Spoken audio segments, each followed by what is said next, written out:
Le prix de thèse Varenne, qui à l'origine était un prix de thèse strictement clermontois dans ses premières années, est devenu un prix de thèse national, vous le rappelez, international, et l'effet du bouche à oreille joue évidemment considérablement.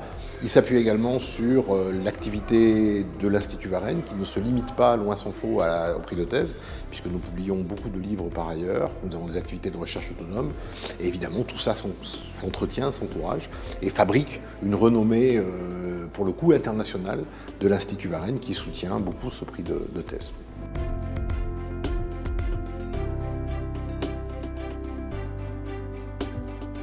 On est partenaire depuis plusieurs années de l'Institut universitaire Varenne, puisque les banques populaires ont vraiment à cœur de soutenir la recherche. On soutient des chaires en management et gouvernance des entreprises coopératives, des coopératives financières. On travaille sur des sujets de gouvernance.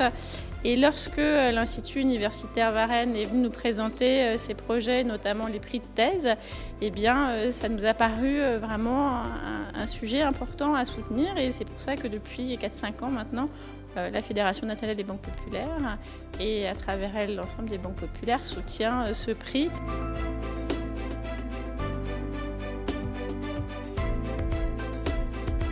Oui, on a eu des débats assez animés finalement. On avait quand même une dizaine de candidatures pour une première édition, je crois. C'est déjà une réussite. Et puis on est arrivé finalement sur un palmarès double avec le prix attribué à M. Mabanga pour une très très belle thèse sur le témoin assisté, très original et puis appuyé sur pas mal de pratiques aussi à la cour.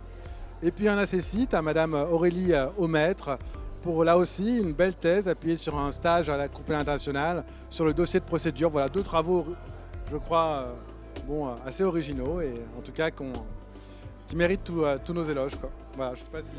Oui, juste ajouter peut-être que c'est une très bonne chose que la Fondation Varenne ait institué ce prix, parce que c'est vrai qu'en France, on n'a pas du tout de filière par laquelle les doctorants peuvent passer pour obtenir un financement, une publication. Donc c'est vraiment une très bonne chose.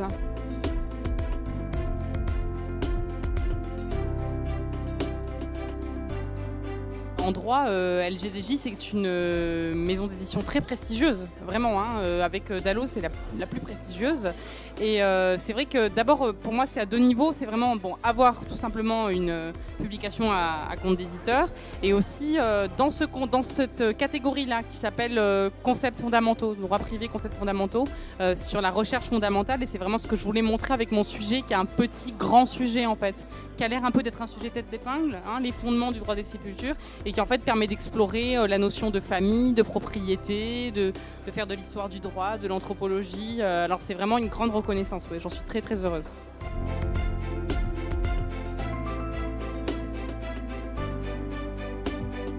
Il y a très peu de prix en théorie générale du droit et en philosophie du droit. À ma connaissance, c'est le seul prix en réalité. En France, la philosophie du droit est rattachée traditionnellement au droit constitutionnel. Il y a des raisons historiques, traditionnelles à ça. C'est parce qu'il y a une très lourde dette à la théorie générale de l'État, de la philosophie du droit. Ça a pour conséquence que la théorie générale du droit étant adossée au droit constitutionnel, faire de la philosophie du droit ou de la théorie générale du droit en France, c'est faire du droit constitutionnel, parce que c'est dans ces conditions-là que l'on peut faire de la théorie générale de l'État ou faire le droit qui correspondrait à la théorie générale de l'État.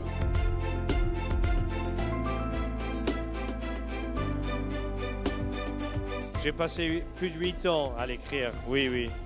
Mais vous savez, il fallait avoir accès à des documents inédits, à des archives.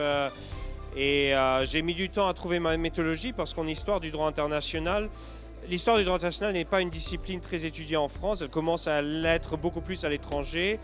Et en France, on est assis sur une mine de documents puisque le français était la langue internationale par excellence au 19e siècle et jusqu'au début du 20e siècle. Et la France était une grande puissance, évidemment.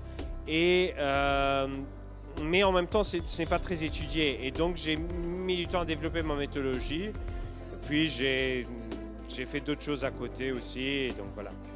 Ça a pris du temps.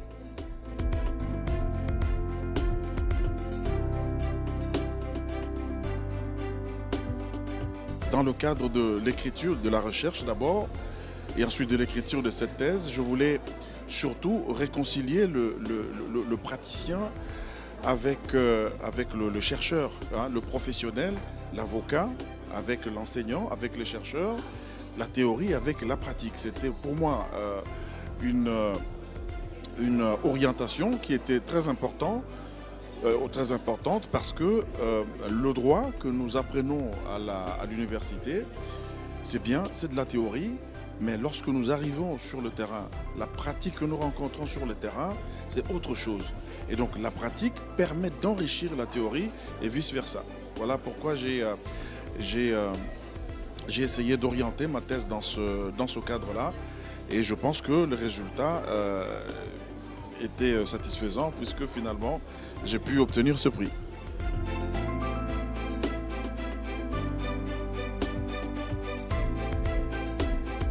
J'avais vraiment beaucoup ciblé sur ce prix des thèses parce qu'il me semblait, et ce qui est quand même pas tout le temps le cas, en parfaite adéquation aussi avec mes axes de recherche, sur ce questionnement et ce croisement de l'histoire et du traitement journalistique au sens vraiment de comment j'appréhende un terrain en tant que journaliste. Je trouvais qu'il y avait là peut-être potentiellement une porte ouverte et qui restait très très bien ouverte pour moi.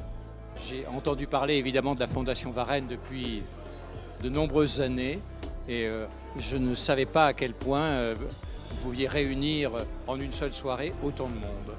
Je suis très impressionné par l'Institut, très impressionné par ce à quoi préside la Fondation et je trouve qu'il est regrettable qu'il n'y en ait qu'une. Mais après tout, vous ne pouvez que vous en satisfaire.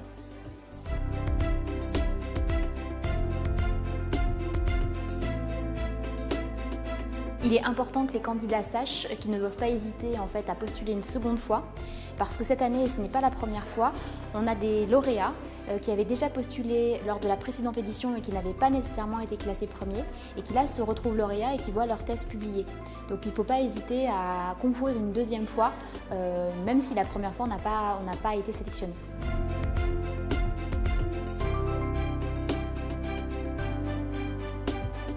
J'avais candidaté en 2016, tout à fait, et donc l'issue avait été négative et je n'avais pas envisagé de recandidater en 2017. Et finalement, c'est l'Institut Varenne qui a fait la démarche de me contacter pour m'informer qu'il était assez fréquent finalement que les docteurs soient qualifiés, soient lauréats à la seconde présentation. Donc j'ai représenté ma candidature en 2017 et j'ai finalement été reçue en 2017.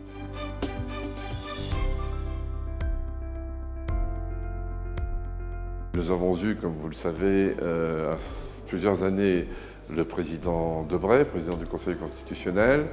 Nous avons eu l'année dernière M. Jean-Marc Sauvé, vice-président du Conseil d'État, qui nous a dit qu'il n'était pas opposé à revenir. Et donc, cette année 2017, il revient. Ce sera malheureusement la dernière année puisqu'il va quitter le Conseil d'État dans quelques mois pour des raisons de retraite.